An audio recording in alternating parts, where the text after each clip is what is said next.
Welcome back to the Heal and Restore podcast. There it was again. Heal. Yeah. You're like a little seal. Yeah. Or. That's.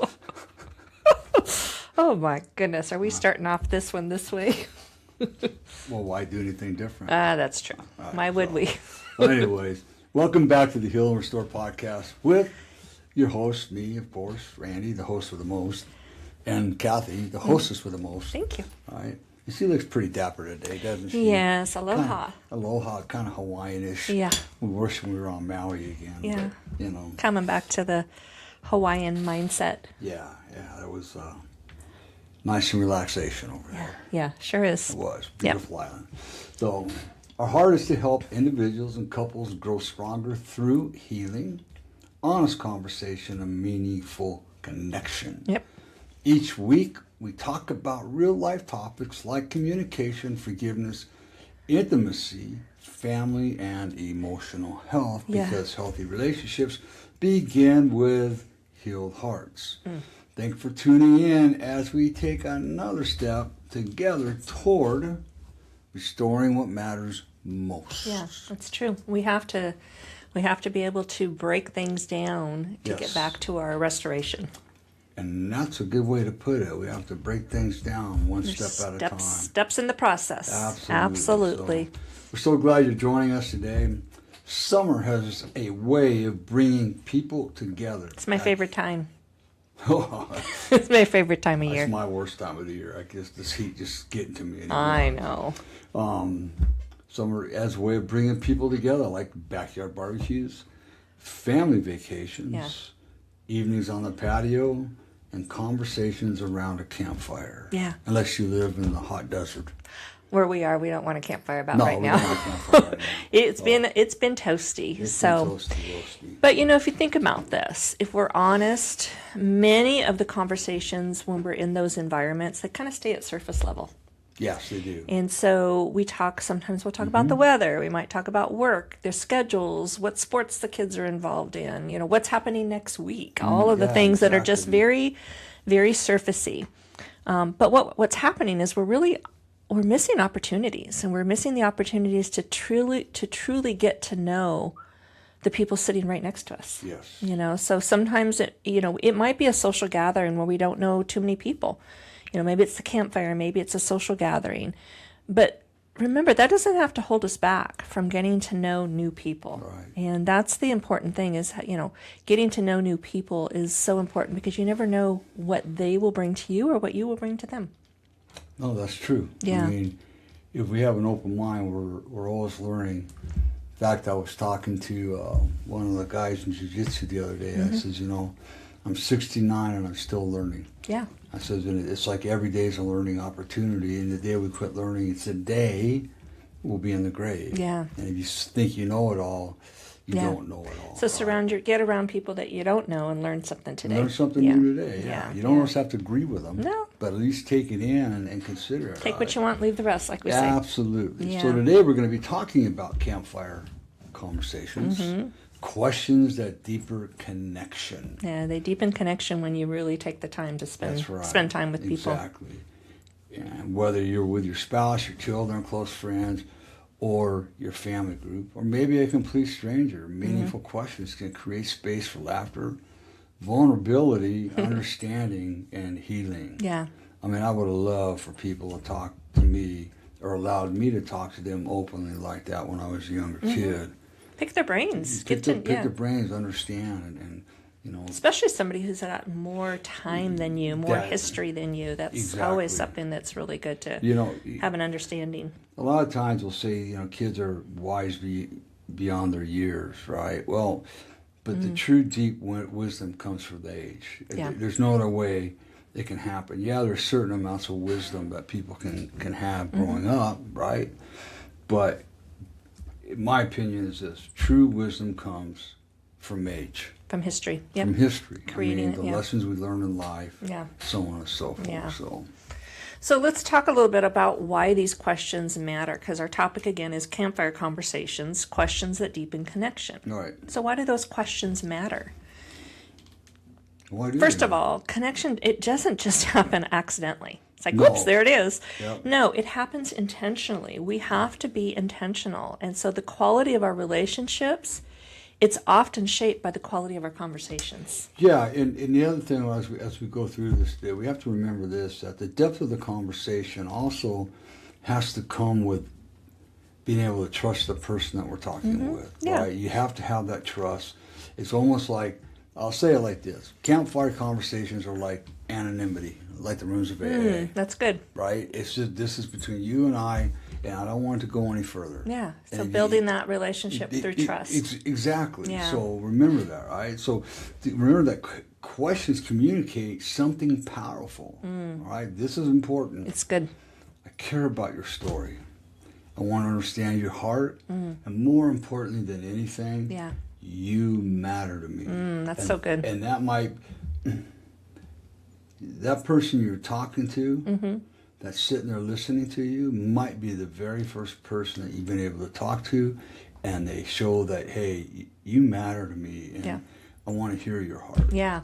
No, and that's good because when people really feel seen or heard and valued, that trust grows. And we're talking Yes. about building that trust. And the trust is really, it's a foundation for healthy relationships. And we're not just talking in love relationships, we're talking all relationships. Relationships with right. your children, Right. relationships with family members, your coworkers, your spouse specifically, or a partner that you're in a relationship with. So trust is really that foundation. And for those of you that think that both trust and respect are just to be given, you need to wake up. Those two things need Yeah. to be earned. Yeah, we Right. talk about that quite often too. We Yeah, always talk about it. Yeah. So if you're sitting around the fire with your spouse or having a quiet evening together, right? that sounds good. Yeah, which Cathy and I have done a lot. Here are some questions to spark deeper connection. One, what's one of your favorite memories from our relationship? What's one of your favorite memories from our relationship? Can I share that one right now? Because Sure. that just popped in my head. One of my favorite memories, I think it was our first date when we went to the Queen Mary. Randy was like a superhero to me then. He climbed the smokestacks. Of course, he wasn't supposed to, but that kind of made a little bit of a challenge, a little risk in there. So that was kind of that just popped out to mind on a favorite memory. We went to Black Angus first. Yeah. Remember? Yeah. So that's some other questions we can maybe come up with. When do you feel most loved by me? And I tell you what, an intimate conversation can bring that moment out really quick. Right? Absolutely. Right. Yeah. What is something you're carrying right now that I may not fully understand? That's a tough one. I tell you what, That's heavy. that's a heavy question.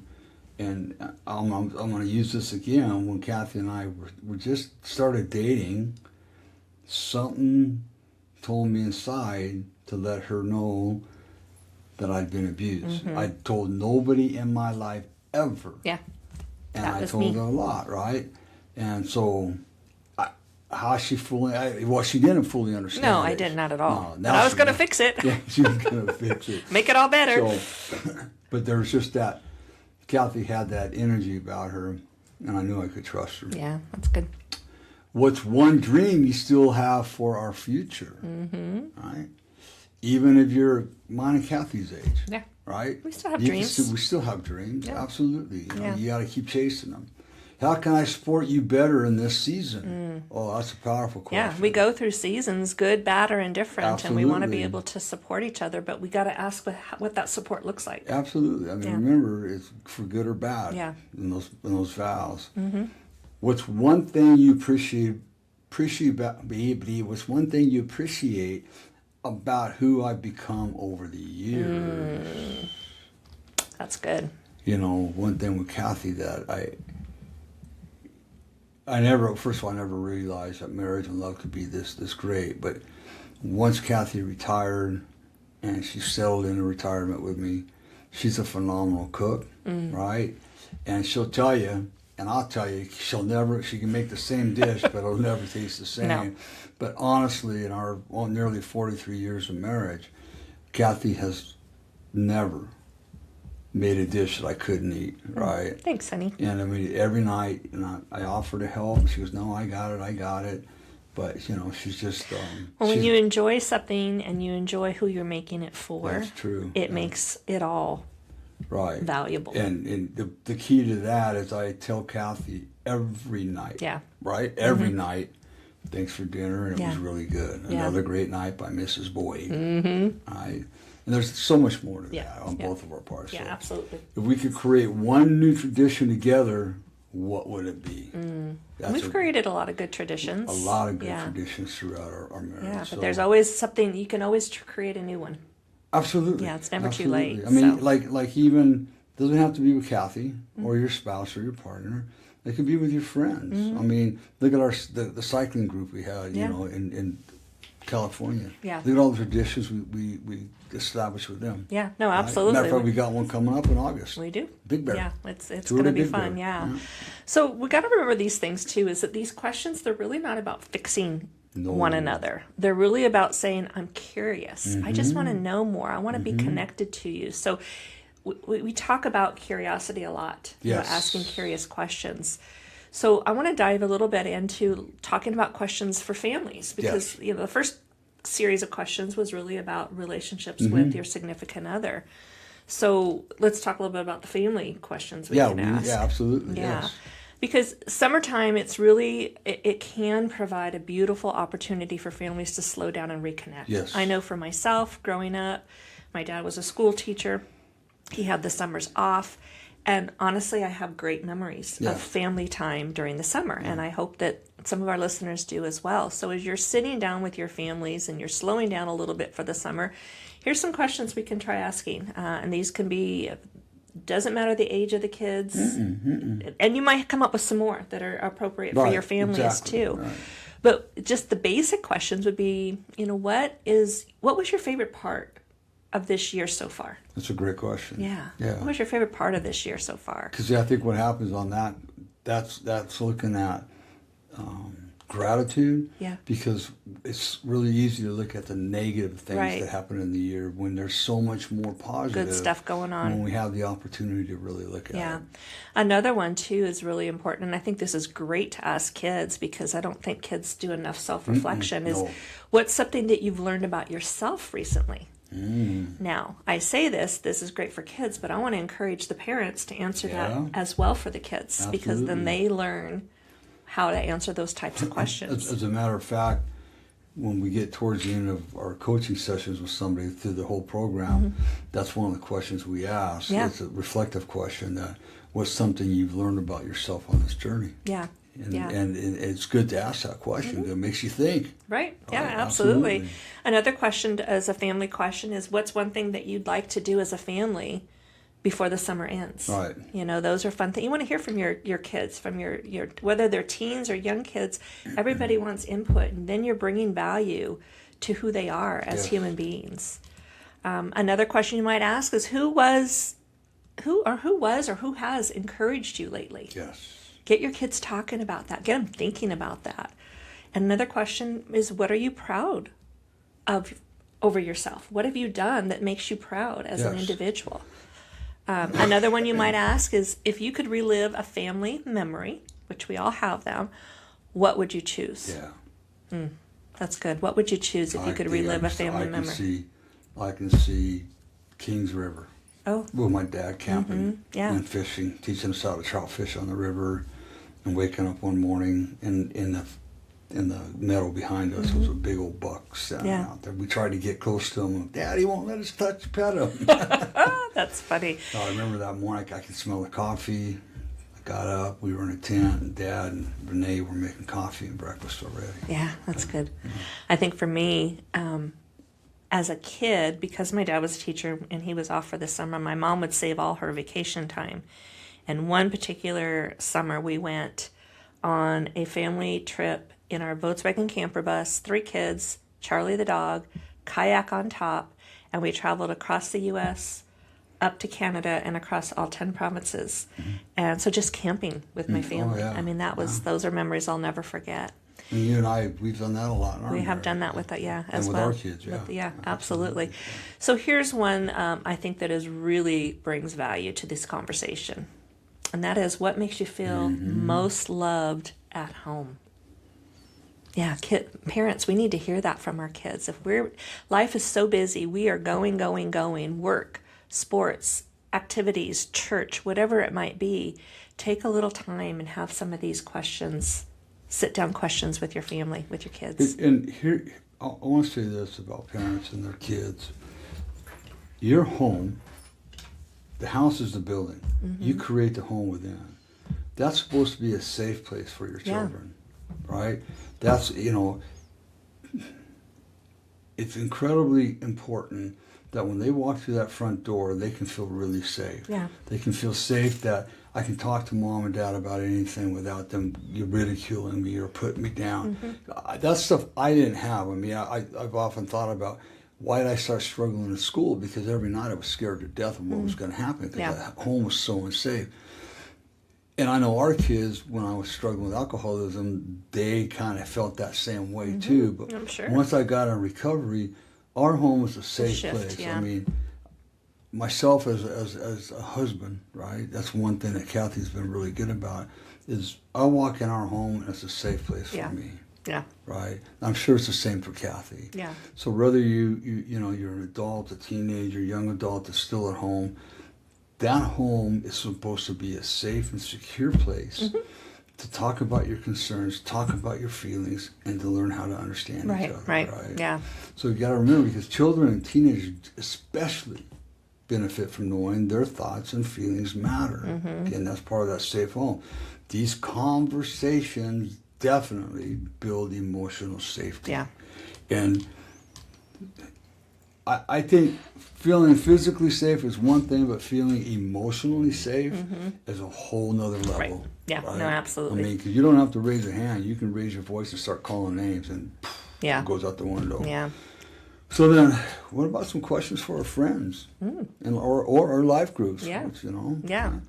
So gatherings don't always have to remain at the level of small talk. No, absolutely not. So consider asking some of these questions. What's bringing you joy right now? That's good. What's bringing you joy? And I love this, because we do, every now and then we do some of these pop-up questions in our group, and it gets the conversation going. For sure. These are some great questions right here. Yeah. So, what challenge are you currently navigating? Yeah, that's a good one too. All right. And who has had a positive impact on your life and why? That's a question we put on our intake. Yeah, and a lot of people have a hard time answering that question. So we're really good, and Cathy's especially good at it, about digging and asking some questions, and finally they realize, sometimes nobody, and I understand that, right? Other times they go, oh yeah, I forgot about that. Right? I mean, it might be a teacher that you had in school. Could be a coach, Could be a coach, it could be anybody, right? Yeah. What's something God has been teaching you recently? That's a good one. That really is. Because we have to remember, for those of you that are Christians, or even if you just believe in God, that He exists, right? We have to realize that everything's a lesson. Yeah. And we have to remain teachable. We have to remain teachable. And what an example would be, for years, why me, God? Why me, God? Why'd you do this? All the millions of kids in there, why me? Why me? Why me? And it wasn't until about 8 years in my sobriety, when Cathy were at the Rock Church down in San Diego, and she called me over to a book.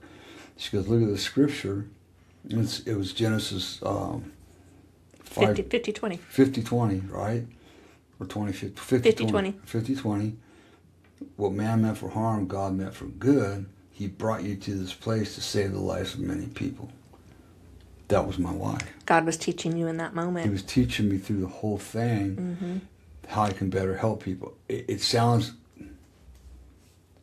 almost ridiculous. Why would God put you through that kind of pain? That's not a loving. Yeah, it is a loving God, because I'm still here. Yeah, yeah. So what's one fear you've overcome? That's a good one. That's a good one. You're still working on your snake fear. Yeah. I am. Very much so. She's definitely afraid of snakes. I do home watch on the side during the summer, and I don't step into a house or out of a house without looking underneath where I'm stepping, because that's where they hide. That's where they hide. If you can encourage your younger self, this is powerful, what would you say? Yeah. Man, what would you say? Some of you These could are probably, great yeah, questions in a group, right. in a life group or family, the dynamics. You could use these even in family talk too. Oh yeah, absolutely, Yeah. absolutely. Yeah. I mean, what's one area where you'd appreciate prayer or support? Mm-hmm. Yeah, that's It's good. one area you'd appreciate prayer or support. Yeah. Right? And we all have somewhere. Yeah, absolutely. Because sometimes the most healing moments, they happen when someone says, I've never shared this before. Yes. And then the people around them simply listen with compassion. Yes. And that's the beauty of a life group, is that you get around people who are going to listen with compassion or relate with compassion, because we've all gone through something. And we got to remember that the power of listening, that is truly, truly, truly the biggest part of healthy communication. Yes, absolutely. Yeah. Right. So, these questions, they really are important. Right. But so is how we respond to the answers. I think that's, Yeah. if we're not listening with curiosity, we're not going to be able to answer. Yeah. Right? So part of that is, like we always say, listen with curiosity, right? So in doing that, there's some guidelines. Resist the urge to interrupt, right? Or correct, minimize, or immediately offer solutions. Yeah. If we're not listening with curiosity, those things I just listed are going to be impossible to do. Yeah. Because we want to sit down, Pause, get rid of all distractions, and you want to listen with curiosity to understand how the person's feeling and what they're dealing with and what they're truly saying. What's the depth of what they're saying, right? Oftentimes, we as people, if somebody starts talking to us, hey, what's going on, how you feeling? And as soon as they start answering that question, what are we doing? Yeah. We're trying, in our head, the rest of the... Programming ourselves on what we're going to say. The rest of the conversation goes out the window, because in our head, we're figuring out how to fix them. Yeah. Don't do that. Yeah, so listen with curiosity is important. Absolutely. Yeah. The most important thing, the best friend, the best way to show love to these people is just to listen. You might be the first person that has ever listened to them and heard them. Yeah, absolutely. Or you could remind them of, see, there it goes again. Nobody cares about what I say. They're trying to fix me, and all I want to do is talk. Yeah, no, that's good. So that curiosity is so important. And the other thing that's really, really, really important is validate their emotions. And it wasn't until I got into Betty Ford, between my therapist and my counselor, Betty Ford, for the first time in my life. I say that with a lot of conviction. Yeah, it's true. My feelings were validated. I'd never been validated. Your emotions were all in check, and they were normal. You were told they were normal. They were normal, and in fact, they told me I had a right to feel that way after all the abuse I've been through. Right? Yeah.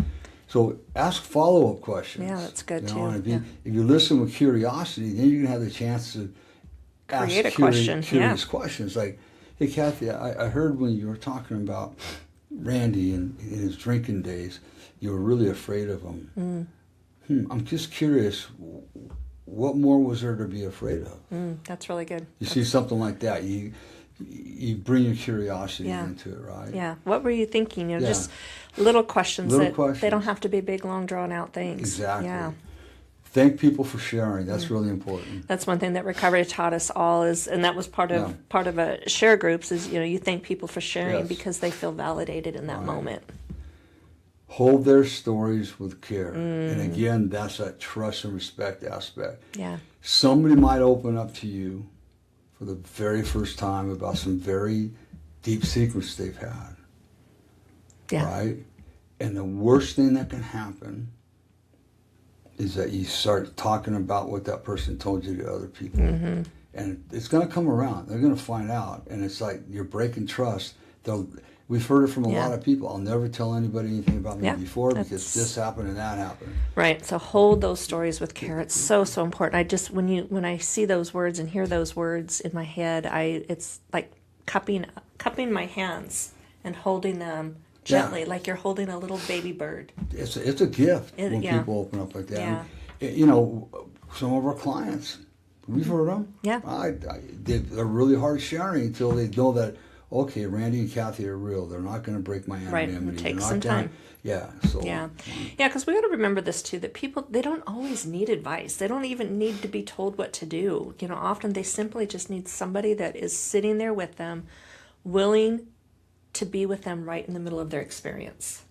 What they're sharing, they just need somebody to sit with them. Even if it's not something you can fully understand as the listener, these people just need to be heard. One of the things we learn is that if you haven't been asked to feed into a person's life, don't feed into their life. Just listen. Now, you can listen, and then, hey, I went through something like that. Can I tell you what worked for me? Ask them.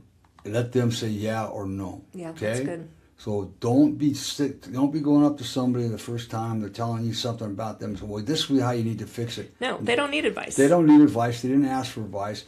Not only that, they didn't ask you to feed into their life. Yeah, there's three components to that. Yeah. A campfire naturally invites people to slow down. Right? The distractions fade. Phones are put away. These are all critical things. There's space to simply be together. Yeah. So think about phones go away, laptops go, TV goes off. Well, think about when you've been out at a campfire. Yeah. What's happening at the campfire? There's joy. There's people sitting around. You're looking across the fire. You might be looking in the fire, right? But you're actually present, and that's what's important. Absolutely. So, maybe that's what a lot of us long for. Oh, yeah, absolutely. We don't want more activities. We just want deeper connections. Absolutely, yeah. And you know what? If this summer becomes less about creating the perfect experience and more about creating meaningful moments. Yeah, meaningful moments are going to be so important. So as we close out today's episode, which I just want to go sit by a campfire in cooler weather, though. Yeah. We'd love for you to reflect on a few questions. And so here's some questions you can reflect on. Who in your life needs your presence more than your productivity? Right. Who needs your presence more than your busyness? What conversations have you been avoiding that could lead to greater connection? Whether it's with your spouse, a child, a parent, a family member, a friend, whatever that is. What conversation have you been avoiding that could lead to a greater connection? And another question you can ask is, what question could you ask this week that might help someone feel truly seen? Think of a question that you could ask that might help somebody feel truly seen. Well, this is simple. Cathy hurt her back a couple of days ago, right? And so the one thing every day I ask her, how's your back today? Right? I don't ignore the fact that her back was hurt a couple of days ago. Now she just got to do what she's got to do. Right. It's like I ask her every day, how's your back today? Right? And that's a way of making you feel seen, that I see you, I hear you. And the other thing is, do you need anything? Can I help you with anything? Yeah, so what do you just need? Simple things. They don't have to be major. No. So you don't have to have all the right words. Yeah. Don't even try to do that. Yeah. Sometimes all it takes is one intentional question and a willingness to listen. That's the big thing. You have to be willing to listen, right? Yeah. Yeah, that's good. I love all of these things. So, we want to thank you again for joining us on this episode of the Heal and Restore podcast. And we hope that these questions, that they truly inspire meaningful conversations around your own campfires or your dinner tables, maybe on a road trip or any type of a summer gathering. Right, exactly. As you get together, think about these questions. So it's just important to embrace the moments. So remember this, if this episode has encouraged you, we'd love for you to share it with a friend, family member, or someone who values deeper relationships. One thing I want to add to this real quick. We put a lot of questions in there for you. Grab a pencil and paper, go back and listen to it again. Pause it, whatever you got to do, and write those questions down. It's okay to have written questions so that you can get them in your head. So that you're better prepared. Exactly. Right. So one of the things that we want to really, truly remind you of is that healing often happens in connection, not in isolation. Not in isolation, no. Anybody who's been in isolation knows that just gets bigger and bigger. The most dangerous place you could be is alone with yourself in your head. Yeah, absolutely. So, and one of our greatest values at Heal and Restore Counseling is bringing people together, whether it's a couple or an individual or even in a group setting. because healing can take place in a safe and supportive environment. Yes. And that's why we believe that our discovery sessions that we give each and every client is an important first step. Right, So absolutely. we do offer our 1 hour, no cost discovery session where you have time for us to listen to your story. Yes. You can share your story, your struggles, and your goals. And we'll also share a little bit about who we are and how we work and why we do what we do, which we think is important. Absolutely. And in this session, it gives both of us the opportunity to discern whether we're a right fit for you on your healing journey. So if you would like to schedule your 1 hour, no cost discovery session, please contact us at our website, www.healandrestorecounseling.com. We will get back in touch with you to set up a time that works for both of us. And we do return phone calls, we do return texts, we do return emails, usually within a 4-hour time period, unless we're somewhere where we can't get out. We don't have access, And what's been proven to us is that these discovery sessions have been closings for us on 98% of our time. Yeah, we build that relationship right up front. Right up front. They realize, build that trust. Yeah, they realize they're not just talking about two academic people. They're talking about people that have experienced real life situations, all the way from abuse, addiction, building businesses, family issues, everything. And not only that, Our marriage. Well, our marriage. But here's the important part. We've healed all that, and we're continuing to work on all that. We're working it. So a lot of people can talk from a place of pain, but not from a place of hope and healing. Yeah. Right? No, that's so true. So So I'm going to leave you with this quote today as we close this out. And the quote is the deepest relationships aren't built through perfect conversations, but through consistent moments of curiosity, presence, and grace. Awesome. And that's our Heal and Restore Counseling quote Yes. for the week. For the week, yep. That's awesome. Deepest awesome. relationships aren't built through perfect conversations, but through consistent moments of curiosity, presence, and grace. Absolutely. I love that. And that grace is the most important part of that. Yeah. Well, I don't know, curiosity and grace. They all go Oh, together. they all Yeah, do. they all intertwine with each other for Absolutely, sure. Right, Yeah. right, exactly. So, good one. Yeah, it's good. I Short, love it. simple, Yeah. right? Something for everybody to listen to, some questions to draw everybody together. Yeah. Create that community, create that presence, create that curiosity. Right.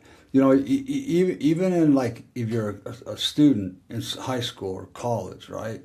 Junior college, whatever it is, you all have little groups that you got to work in. You've got people, You got people. interactions. You know, you can develop questions between that too. Yeah, that's really Especially if you're working on a project with people. It's kind of nice Get to know them. Yeah, it's kind of nice to get to know them and Yeah. where they're coming from. That's so. good. I love that. Good one, honey. So remember this, everybody. If nobody tells you they love you today, Randy does. Cathy does. And more importantly, God does. Be blessed, everybody. Have a fabulous week. Have a great week.